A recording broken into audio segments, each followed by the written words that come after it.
Okay, so we continue the program now. The next session is panel number 4, titled Success Stories from Consumer Technology Helping and Saving Lives. So I would like to invite the panel moderator, Mr. Alessandro Tonatchi, to kick off the session. Good morning, everyone, and thank you for your invitation and for your kind presentation. My name is Alessandro Tonatchi. I'm a biomedical engineer and a full-time researcher at the Institute of Clinical Physiology of the National Research Council of Italy, which is based in Pisa. In this session, I will have the support of my 4 colleagues. The first one to talk will be my colleague, my neighbor at the same institute, Dr. Lucia Billeci, which is also a full researcher at my institute. Then the floor will be given to Professor Jesús Lozano from the University of Extremadura in Badajoz, in Spain. Then it will be the turn of Dr. Patricia Gamboa, which is the only representative of industry for this panel from Plugs Wireless Biosignals in Lisboa, Portugal. And finally, the floor will be given to Professor Athanasios Kakarountas from the University of Thessaly in Lamia, Greece. So the first presentation will be mine shortly, just to introduce the objective of the panel, and then I will give the floor to Lucia Billeci.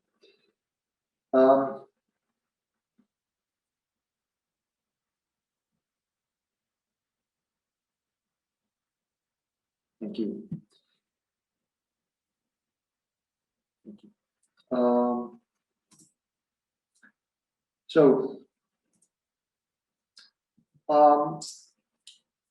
The consumer technology, in particular the healthcare sector, is becoming more and more important in our lives, since we have access to, let's say, low-cost technologies in our everyday life. And also due to the fact that, unfortunately, we all encountered this pandemic condition related to the COVID-19, the importance of the consumer healthcare market has dramatically increased in the last years. So we estimate, for example, that every one of us has got a smartphone or a personal device that currently can monitor own healthcare status or well-being status. And such technologies accompany our lives, even in very particular moments, like during pregnancy, during the birth of a child, something like that. So we can think about that nowadays, the doctor really comes out from our personal device and gives us assistance and feedbacks stemming from the estimation of our vital parameters. Nowadays, the digital health market accounts for around 185 billion US dollars worldwide in 2019, more or less. And the growth rate is estimated to be more than 20% up to 2026, which is a very higher growth rate if compared to the consumer technologies overall, which is estimated more or less at 7–8% of the market. And concerning the technologies, we have some devices which are some tools that are playing the major role in the market actually, including technologies for the electronic health record, technologies for laboratory information systems, or telehealthcare and telerehabilitation tools. If we see here, the chart is just to give an idea which are the main countries in Europe, for example, which are the main players concerning this market. There is more or less a straight relationship between the amount of the population within our country and the amount of the market devoted to healthcare technologies. And you know, when it comes to analyze the situation worldwide, the main players are main markets are North America, Europe, and Asia Pacific countries. This is more or less what we have. And coming back to the first slide, second slide, we have technologies accompanying our life cycle, starting from the infancy and adolescence. And about this, I will give the floor later on to Lucia Billeci, that will talk about this part.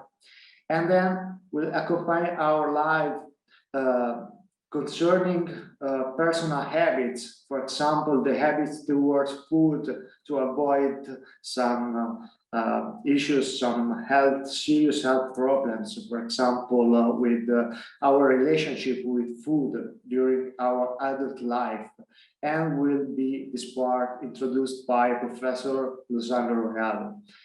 Then some events concerning, for example, cardiovascular events and other diseases will occur during everyone's life, unfortunately.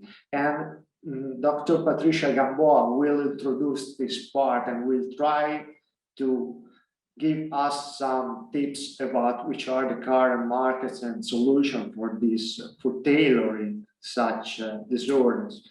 And then we will end up with Professor Kakarountas that will introduce some works about consumer technologies in late life. So I have the pleasure right now to give the floor to my colleague, Dr. Lucia Billeci, for her introduction of the first part of our pathway throughout our life cycle. The floor is yours, Lucia. Thanks, Alessandro, for your introduction. And I am Lucia Billeci. I'm also a researcher at the Institute of Clinical Physiology of the National Research Council of Italy, based in Pisa. And today I'm going to talk about the use of consumer technologies in early life, in particular in the field of neurodevelopmental and neuropsychiatric disorder, which, as you know, are complex diseases that require the use of some technologies to get objective biomarker related to different aspects of biology and physiology of this disorder. So in the last 30 years, the encounter between clinical research and bioengineering has allowed to use these consumer technologies to investigate the nature of neurodevelopmental and neuropsychiatric disorders in an advanced manner. So it's important to have objective biomarkers, as I said before, of the disease from different points of view. And consumer technologies are very helpful in this sense, because they can provide clinicians some cues about the biological underpinnings of the disorder. And it's important to explore the connection between behavior of these subjects and brain or physiology, particularly in early years, because it's important to have an early diagnosis to have a more effective treatment and to implement a personalized diagnosis and treatment. In particular, among consumer technologies, what is really relevant in the field of neurodevelopmental disorder and is increasing use in several studies are wearable solutions that permit to acquire, monitor, and communicate the physiological parameters. They are particularly suited for these subjects also in early life because they are non-invasive and ergonomic, so they can be used also in really young subjects. that they allow a multiparametric real-time monitoring, so we can have cues about different aspects of physiology of the subjects. And of course, they can be used in combination with intelligent processing models based, for example, on machine learning and artificial intelligence solutions, so that we can have, in an automatic way, indication about the state of the subjects. In particular, in our laboratory, we are interested in the analysis of the autonomic nervous system, which, as you know, is based on two different main components, the sympathetic and parasympathetic branches, which act in, let's say, in an opposite manner. And the synergic cooperation of these two branches allow to maintain the homeostasis of the body. Why is important in neurodevelopmental neuropsychiatric disorder? Well, we can base on the polyvagal theory, which is developed by Porges some years ago. According to this theory, the autonomic nervous system is related to social behaviors. So we have a change in the state of the autonomic nervous system in response to social and emotional stimuli. So since social behaviors are key aspects in neurodevelopmental and neuropsychiatric disorder, we can easily understand why the analysis of the autonomic nervous system is relevant in this field. The first set of study I want to show you, which are performed in our laboratory, are aimed to assess the autonomic nervous system in response to social stimuli in a naturalistic context in young children with the autism spectrum disorder using wearable technologies. Well, I will not speak in this time about what is autism spectrum disorder, but I think all of you has heard about this condition. But I want to focus on the implication of the autonomic nervous systems for this disorder. There are some indication also about some years ago that state that the autonomic nervous system is imbalanced in autism. In particular, according to At et al. In 1964, children with ASD are in a chronic state of hyperarousal, which means that there is a chronic activation of the sympathetic nervous system. This implies an increase of cardiac activity, a decrease of parasympathetic tone, and an increase of pupil size. This is a condition that we can encounter also in the baseline state. What is even more important is that the autonomic nervous system function is imbalanced also in response to social stimuli.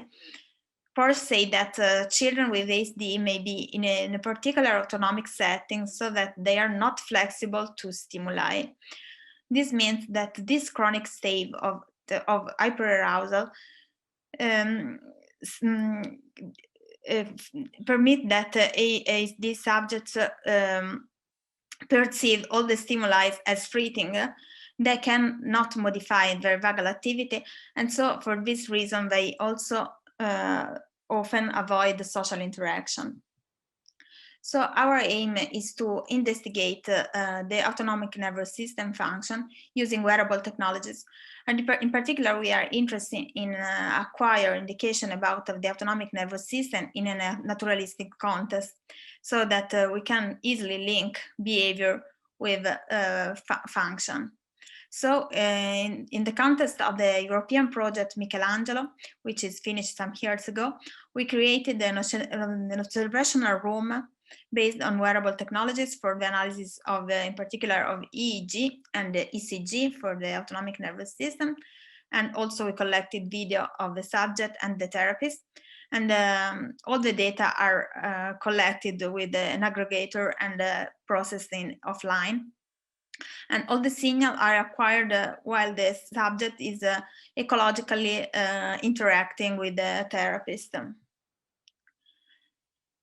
In this study, we wanted to see if there is a different physiological activation of the brain and the autonomic nervous system in the case where the subject is engaged, positively engaged in the social interaction with the therapist, compared to state in which the subject is not engaged or disengaged from the therapist indication.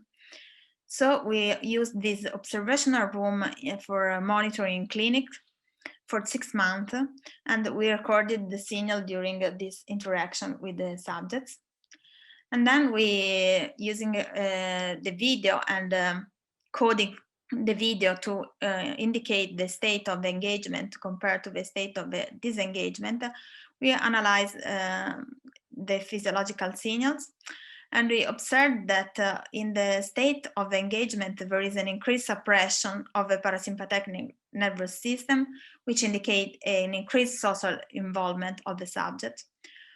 While from the brain point of view, during the engagement state, there is an increase of coherence of different brain regions in several areas, which means a better attention and execution of motor action. So this is important because we were able to evaluate in a social and ecological context what happened in the brain and the physiology of the subject during different behavior.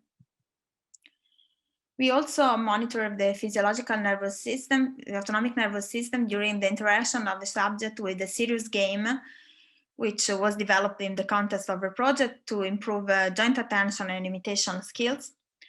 Also in this case, we observed that when the subject is positively engaged with the game, so the task is executed correctly, there is an increased suppression of the parasympathetic nervous system.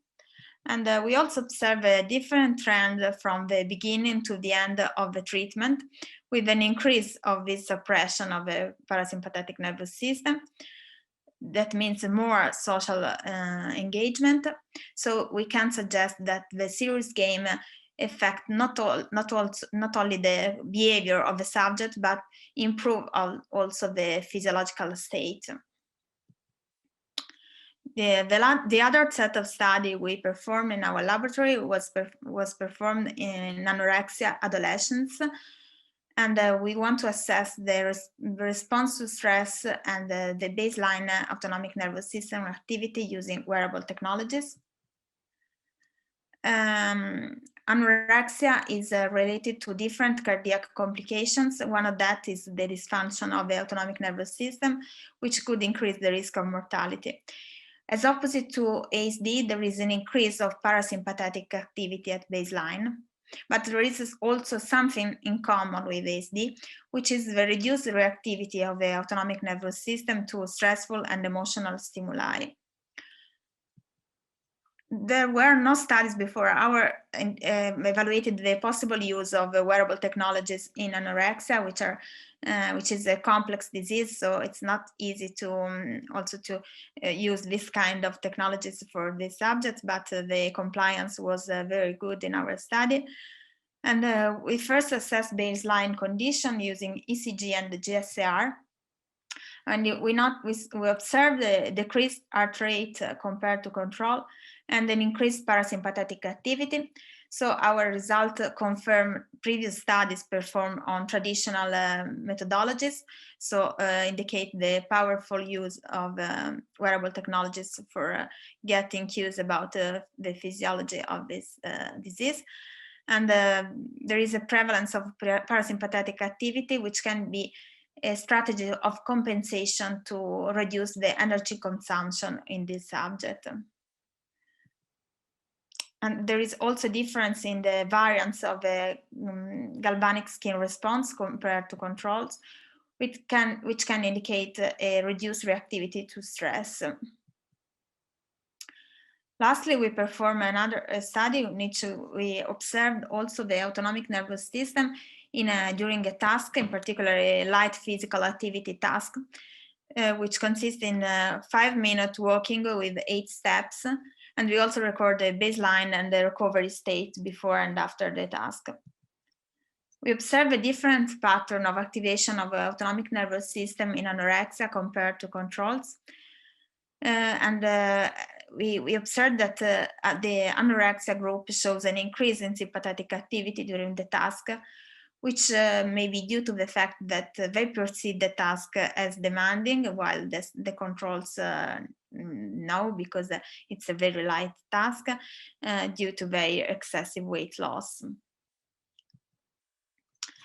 So in conclusion, in our studies, we observed that the wireless technology and the wearable sensor can be used in young subjects with neurodevelopmental and neuropsychiatric disease, and allows a non-invasive monitoring of physiology, also in ecological context, like the interaction with the therapist for autism or the light physical activity for anorexia. And we highlighted some dysfunction of the autonomic nervous system in ASD and anorexia. Importantly, these dysfunctions are related to behavior, and this is possible to thanks to the integration of different signals from different points of view. And as future direction, which is not really future because there are already some attempt in this sense, is the use of wearable technologies for the own monitoring of these subjects, so that we can move as much as possible the diagnosis and the treatment from the clinic to the home setting. And this, for example, it's been important during pandemics. There are also in our country some attempts to implement some platform for the monitor of neuropsychiatric subjects at home. I would like to thank my colleagues from the CNR and also the collaborator from the Stella Maris, which is the Institute of Child Neuropsychiatry, with which we collaborate for this study. And thanks for your attention. Thank you very much, Lucia. Very interesting presentation. So basically, you have shown that consumer technologies are quite useful in the first part of our life cycle, in particular, with particular clinical scenarios. And, you know, there are different perspectives when it comes to analyze the usefulness of consumer technologies in the two disorders you have mentioned. So in autism, probably consumer technologies are more useful to detect eventual abnormal behavior that during the life cycle could create problems, and also progressive both in managing the patients and in the problems for the healthcare providers. While in anorexia nervosa, probably the check of actual life status of a patient is more, let's say, more urgent in terms of helping those people and caregivers to save their own life. So basically, we have those evidence of bradycardia, for example, that can drive to serious consequences even in a very short amount of time. So in my opinion, there are those two different perspectives when it comes to analyze the effect to the consumer technology in helping saving lives, which is actually our panel proposal. Yeah, I agree. In anorexia, it's a matter of saving lives because this extreme bradycardia or extreme parasympathetic activity can lead to death in extremis. So it's important to have a also continuous monitoring to get to, let's say, give an alarm to the clinicians or the caregiver about the state of the subject. Why for autism, but also other neurodevelopmental disorder like conduct disorder, it's more to have an indication about the physiological underpinning of social behaviors, and so help to avoid some situation about avoiding social interaction, for example. Thank you. Any question from the audience?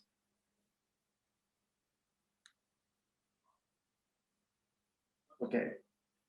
If there's nothing to ask, I will give the floor to Professor Jesús Lozano to understand how consumer technologies or let's say technological tools can be useful to prevent bad behavior, risky behavior concerning our attitude towards some kinds of food. So please, Jesús, the floor is yours. Thank you. First of all, I would like to thank Alessandro for your kind invitation to be here. Alessandro has said, I'm going to show you or to explain an experiment and the development of an electronic device to try to help people or consumers to distinguish or to have another method to distinguish between poisonous mushroom and non-poisonous one with a personal device, with consumer technology, in order to help to the users or to the users of this technology to have another method to distinguish between poisonous and non-poisonous food in this case. Okay. So the outline of my presentation, first I want to give you some introduction, the motivation of this work, and I will explain the main device that we have developed for this task that consists of an electronic nose that is an electronic device that try to mimic the human olfaction sense, and we are going to use it for distinguish between the different samples that are object of this study. Okay, and after that, I will show you the measurements and the main results, and finally the conclusions. Okay, the motivation of this work, as you probably know, there are some species of mushrooms that are very dangerous in case of confusion, because some species are very similar to another poisonous one. So the mushroom collectors have to be very careful, because in some cases you can die if you eat some species that are deadly. Okay, so this is the main motivation of this work. There are experts in mushrooms that have their methods for this discrimination one species to another one, but every year some people die because of this confusion. Okay, so we try to develop a new method or a new device for helping these people not to confuse between these species. The idea of using, in this case, artificial olfaction for detecting species comes from a course in which the main difference between two different species was the smell of the two species. They apparently are very similar, but the smell, the odor of these two species was different. And in this case, for example, in these two cases, the main difference is their smell. So the question that we did at this moment was if an artificial system could help us to differentiate them, because in the collectors use the human olfaction to differentiate, but we try to do it in an automatic way. Okay, so let me show you the different devices that we have developed in our university. As you can see, we have different from some years ago to now. We have different prototypes of electronic noses in which we have tried to reduce the size and to use better sensors with communication capabilities to use the smartphone of the users as to control the device, and also to use the smartphone as a screen in which we can see the graphs and the signals of the electronic nose. Okay, this is the device that we have used in this experiment. As you can see, it is a very small electronic nose. Here you have the block diagram of the main components. You have here the microcontroller, the sensors. We have also a battery, of course, and a communication module based on Bluetooth. So we connect the electronic nose to the smartphone by using the Bluetooth protocol. Here you can see now the different samples. There are 2 species of Amanita mushroom, the Amanita ponderosa and the Amanita verna. And as you can see in the early stage of growing of these 2 mushrooms, the 2 of them could be confused, okay? Because in this early stage, the color and the shape are very, very similar. So we try to use the smell or the odor of these 2 species to try to distinguish them, okay? One of them is deadly, and the other one is very delicious for as a food, okay? So it is important to have another method for distinguish them, okay? Okay, here you can see the measurement procedure in which we introduce the mushroom into a glass, and we put the electronic nose over them. So we use static headspace for analyzing the odor of the mushroom.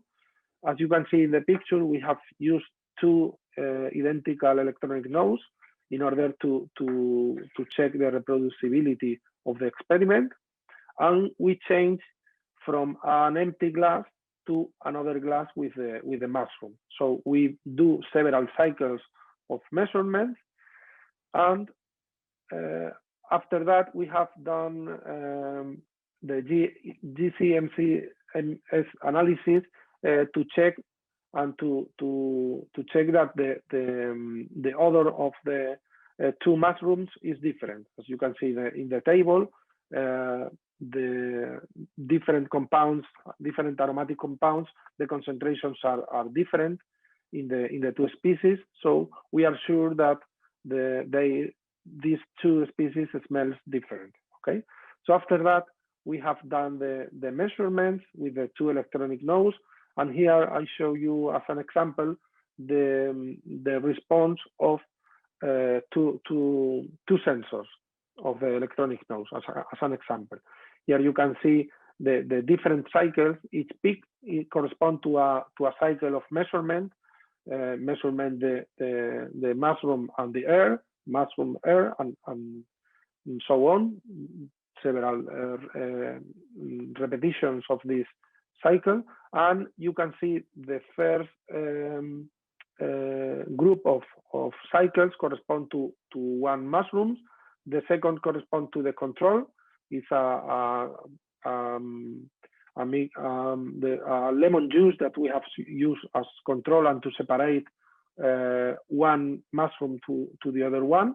And the second group of cycles correspond to the second mushroom. As you can see, the responses of 1 sensor are different from 1 mushroom to another one.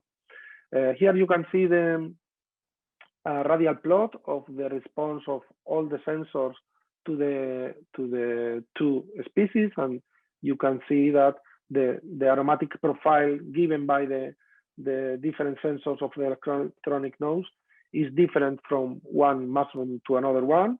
And after that, we have done data analysis by using principal component analysis in the figure of the left, and linear discriminant analysis, the figure in the right.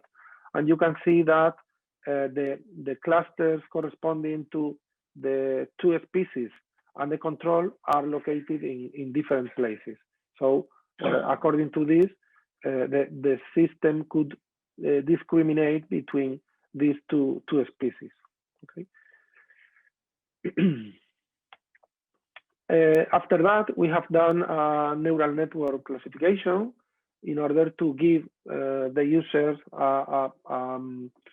a response that the user could understand, okay? Because maybe in this case it's difficult to understand by a non-specialistic user, but it is more convenient to give a direct response. So this is poisonous or this is non-poisonous, okay? So we have used a neural network to classify the responses of the electronic nose, and as you can see, we have used k-fold cross-validation, and here you have the predicted class and the real class, okay? And we have obtained a 99.86% of success rate. So from all the measurements, the classification has only one mistake, but we have to be very careful with this because the only one mistake that the system has made correspond to one mushroom has one poisonous mushroom has been classified as non-poisonous mushroom. So we have to be very careful with this because in the case of this application, one mistake could be, or one error could be fatal, okay? So I would like to call your attention in this topic, okay? Because in other applications, maybe it could be an 80% of success rate. It is very good for the system, but in this case, we have to be very careful with this. I would like to conclude that the hobby of collecting mushroom is growing by amateurs that are not expert, and it could be very interesting to have intelligent systems to support the identification of mushroom. This experiment on the electronic nose has shown a good and excellent performance in the discrimination, but we have to improve in this experiment because only one error could be fatal, okay? And it could be interesting to extend the experiment combination with other sensors, for example, to detect the shape or the color of the mushroom in order to increase the success rate up to 100% and avoid this type of mistakes or errors, okay? Thank you very much. Thank you, Jesús, for your kind presentation. I will ask to the audience whether there is any question. Otherwise, I give the floor to Patricia, Dr. Patricia Gamboa. I remind to the two panelists that are yet to present that we have around 20 minutes left. So keep in mind that you have more or less 10 minutes, not more each. Thank you. Thank you so much. First of all, Dr. Alessandro, for the invitation. It is a pleasure to participate in this panel. As mentioned, I'm from Plugs, and I'm also a PhD student at Nova University of Lisbon. And at Plugs, I'm involved in research activities in different H2020 projects. Plugs is a company that develops and manufactures devices for biosignals acquisition, for human physiology research, and also education-focused solutions. So in this presentation, I will start by mentioning some aspects of CTs and wearables. I will present a little bit our company and the sensors we develop and the main lines. And I will also be talking about the Ecg signals and signal processing. Moving on to, okay. So CTs and wearables, they have been growing in part due to the phenomena of quantified self. That is the use of self-tracking tools to promote the so-called enhancements of knowledge regarding oneself. And also due to the remote monitoring for healthcare solutions, that we have seen it rising throughout the late years, and also now throughout the pandemic, we can see a huge growth in this kind of solutions, and it is definitely expected to grow further. And so by allowing the monitoring of relevant medical risk factors, CTs and wearables, they assume a preventive approach to healthcare. They facilitate actions towards healthier behaviors. They assist in the management of ongoing disorders. They improve life quality, and ultimately they can contribute to saving lives. Consumer grade wearables such as the Apple Watch, they are easy to wear, and they are quite affordable when compared to the medical grade equipment. But sometimes the data they provide is restricted, especially when it comes to the case of the ECG. Thus, while smartwatches are not suitable for continuous acquisition of ECG, our sensors at Plugs can be used to extract both heart rate data and other ECG features, and they provide medical grade raw data. I will come to this point later on. And now just to present a little bit about Plugs. Plugs is the company, and the main lines are Bitalino and the Biosignals Plugs and Physioplugs. The Bitalino is a do-it-yourself system for those who intend to explore and learn about biosignals, and it's perfect for learning and prototyping. The Biosignals Plugs is a more advanced way for data acquisition, and especially it is used in biomedical research, and it's using a hub connected to 8 sensors, and you can choose from a portfolio with more than 20 sensors. So it allows researchers and developers to create multi-sensor setups that are tailored to their needs. The Physioplugs is our in-house medical device for health monitoring, and also it is electromyography-based biofeedback system for physiotherapy, and it provides clear information that shortens injury time recovery.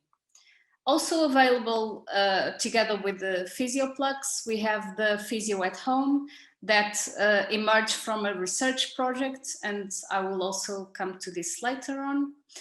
And moreover, Plugs also invests on free content to support the biosignals community, and especially biomedical engineering students, through the notebooks that we make available for download in our sites.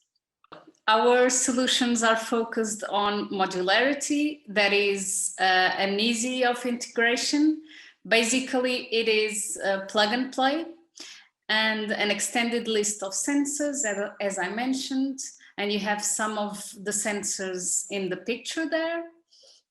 And also the access to raw data, which is highly interesting for clinical research purposes and biomedical engineering. And also an easy integration with third-party software using Plugs' system APIs. So in the case of the ECG, the upper picture shows the Bitalino, and you can connect the ECG sensor in that spot there. While in the Biosignals Plugs, the hub allows you to connect in any of the 8 ports that have the green tick. Now moving to the ECG signals. Well, the ECG, as we know, it's a tracing that shows the depolarization wave as it moves through the heartbeat. And a good signal of ECG is characterized by no baseline wandering. The signal returns to 0 in between the heartbeats. It's a clean baseline. It has almost no noise, and we can see the characteristic ECG segments and wavelines in a clear and visible, distinguished way. While the bad ECG, we can, it is visible, for example, the 50 Hertz noise or the motion artifacts that can induce signal peaks that may be misinterpreted as a heartbeat that corresponds to the orange bits in the graph below. With our software, we can use the motion artifact corrected through the signal processing, which allows restoration of the original signal to some extent. And it does seem to have a very relevance for the kind of applications used in medical engineering. So especially when it comes to ST elevation, since it is related to the restrictions in the cardiac tissues, blood oxygen supply, this is particularly important. And moving forward, our software developed, which is called the Open Signals, allows also to have the analysis of heart rate variability, which is important for monitoring of heart conditions, but also other neurodevelopmental disorders with an early onset, such as the autism spectrum disorder, or with a later onset, such as Parkinson's or other dementias.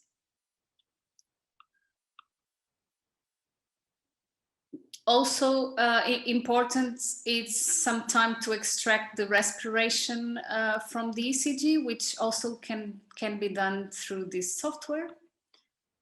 And moving forward for some H2020 where Plux is involved in, the InTwin is an ongoing H2020 project that aims to assist therapists in therapy sessions with ASD kids and to monitor the affective states throughout the therapy session. And we are developing a t-shirt with embedded sensors to make it an easy and unobtrusive way to collect the signals with these children.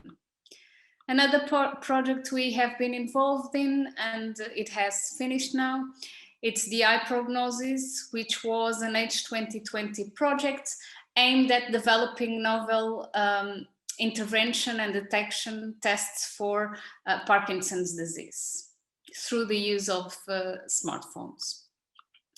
And lastly, the Physio at Home, which I have mentioned before.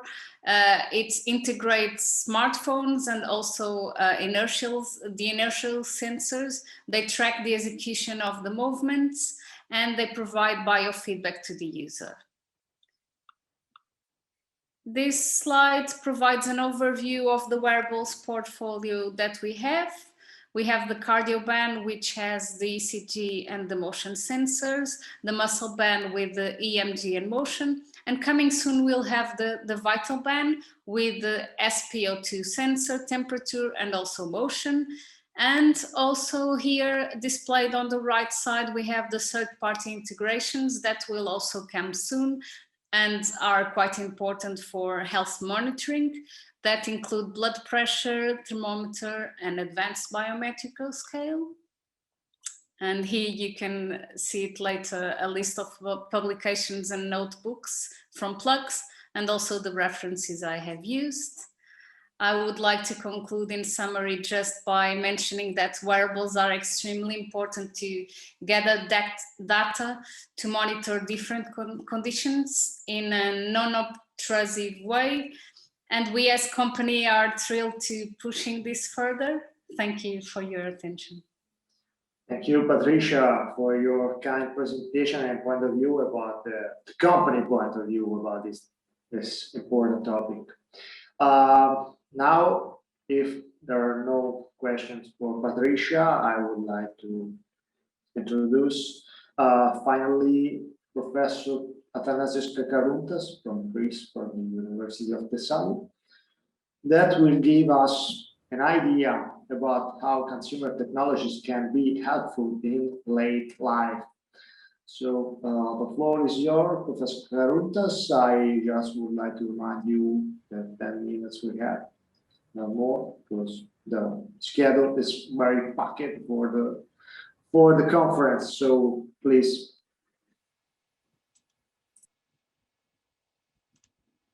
Thank you very much, Alessandro.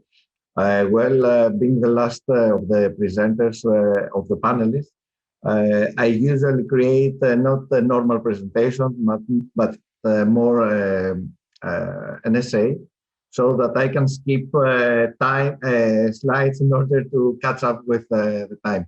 To tell the truth, I liked very much what we presented. So what I will present is about the field of interest for people in research regarding the elderly. During the silver age of a person, significant number of diseases are related to neurodegenerative causes.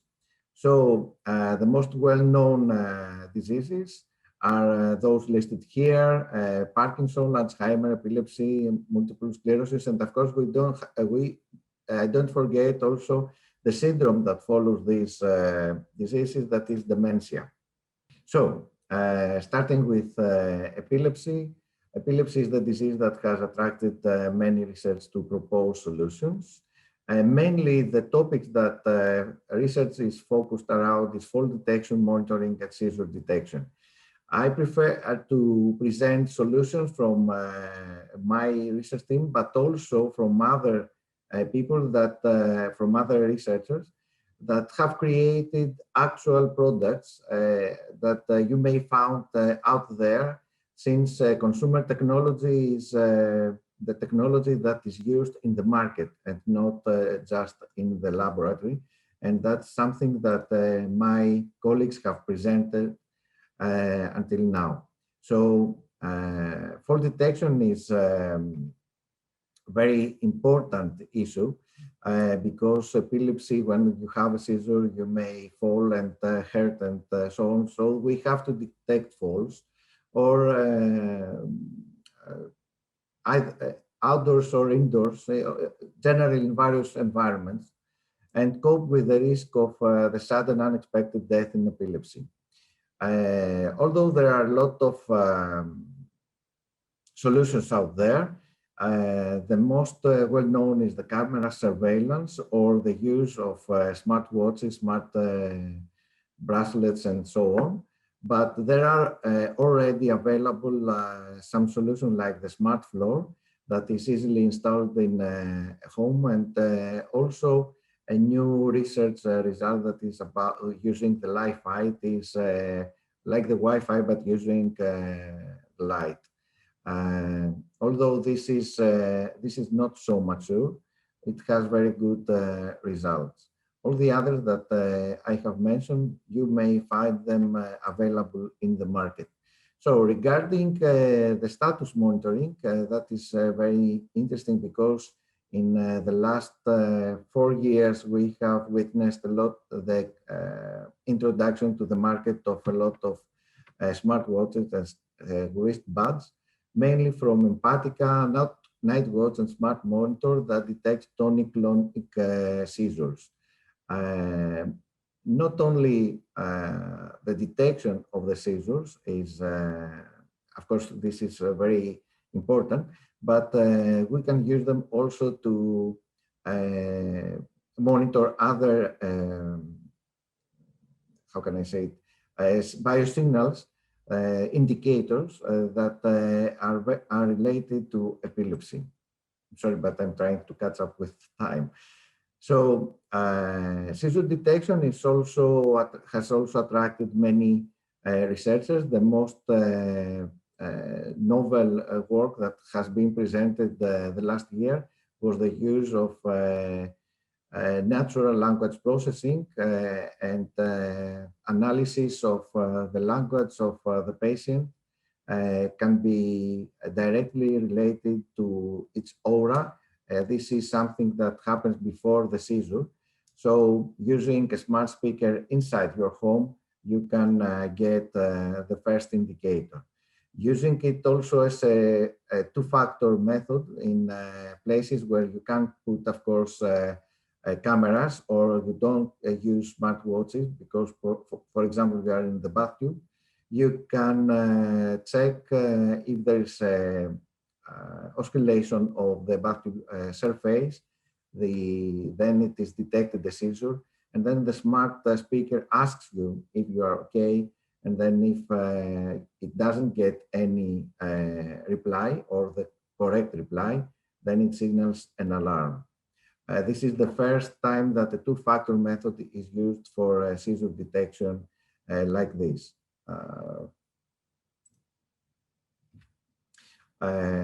Regarding Parkinson, the research is focused around prognosis, status monitoring, and daily support. I will skip and apologies, Patricia, but you covered this because eye prognosis is an excellent example of how you can early detect problems with Parkinson and move on with the appropriate directives, how you may treat the situation from there on. Status monitoring is achieved with wearable medical devices for continuous monitoring of movement disorders. There are a lot of there are some solutions out there. The main target is to support doctors in monitoring and treating Parkinson's disease patients. They get information about this in almost real time. And what is very interesting is that consumer technology has contributed in the last decade with many novel products to support patients with Parkinson's. The most promising technology for patients without problem in talking is that of NLP, as I said before, because they can solve problems with handwriting, for example, or give some oral commands in order to enable some smart services. But also there are other devices out there, like the Liftware Steady. It's a set of spoon and fork attached on a stabilizer for eating. Also, Emma Watts from Microsoft and Frequent can decay the tremor. These two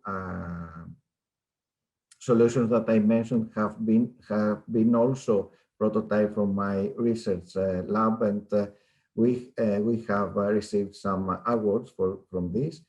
These products were not a result of this work that we were awarded, but it's quite similar. And regarding Alzheimer dementia, we have activity assistance, location discovery, and cognitive state support, the main topics of the research, including smart homes and others that have already been reported from before from me and my colleagues. So there are a lot of smart devices that can automate tasks that the person that has Alzheimer or dementia forgets to do. It's a very big problem for people forgetting what to do, since it makes things dangerous.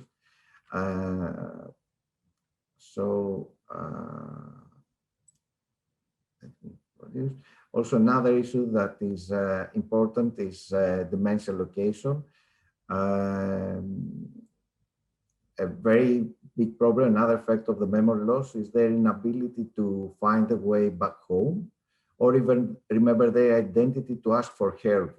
So for this reason, geofencing is used, exploiting GPS or Bluetooth technology for triggering an alarm.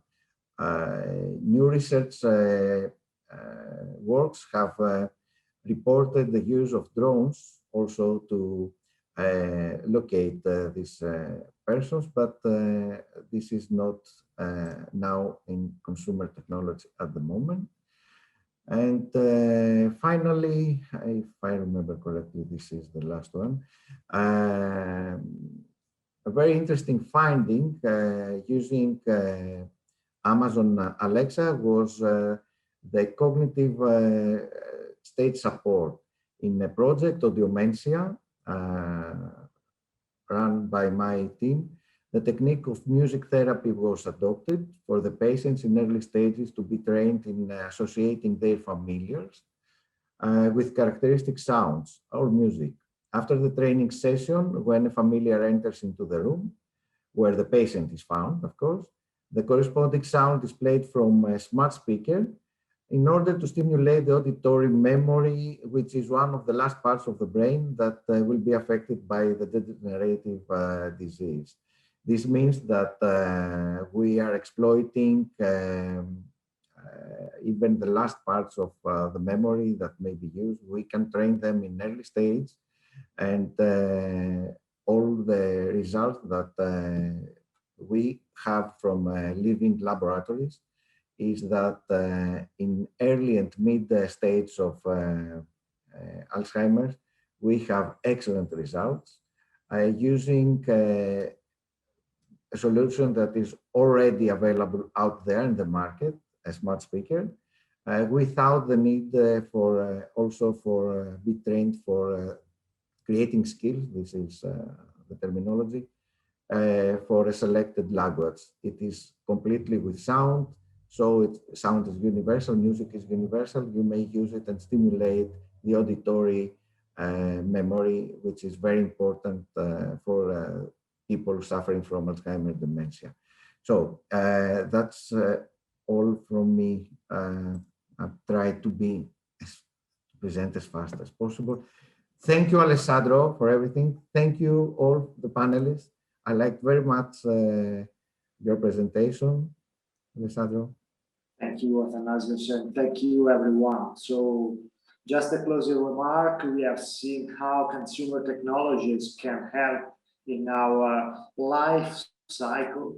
And really, I would like to see how the market will increase the rate at which consumer technologies in healthcare enter to our lives, also as a consequence of the COVID-19 pandemic, but also in a positive way to monitor our life and well-being status in order to make every one of us stay healthy, stay confident, and stay more or less in a very comfortable way of living our daily life. So thank you, everyone, and thank the organizers for this opportunity you allowed to every one of us. Thank you. Thank you very much, Alessandro. So it was a pleasure listening to this variety of different applications of consumer technologies in healthcare. Unfortunately, we don't have any more time, and every particular one of the technologies that you mentioned could be elaborated further and discussed. But what is very important that we emphasize here in this conference is that actually consumer technologies are not only linked with entertainment or not only linked with, let's say, utility, as in autonomous cars or something like this. Those technologies can be very much essential and could help a lot. So this is the emphasis that we I think managed to create here very well. And I would like also to remind you that we do have 2 discussion areas in breakout rooms. So if you go to breakout rooms, there is discussion 1 and discussion 2. So these are free to join, so anyone can join anytime. So if you feel like discussing with our panelists more on some specific technologies, just shout out in the chat and feel free to join any of the discussion areas, so you can discuss infinitely, basically whatever is in the question. So we don't need to part immediately. So this is the point.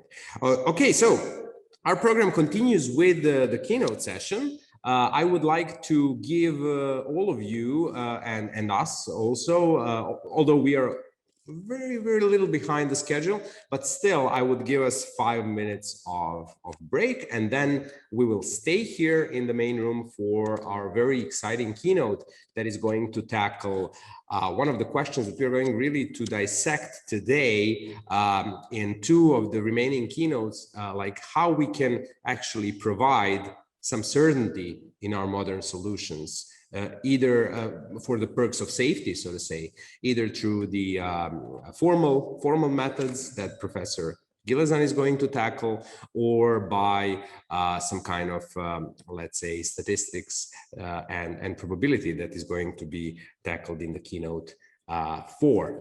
So stay tuned, and we are back in a couple of minutes. Thanks.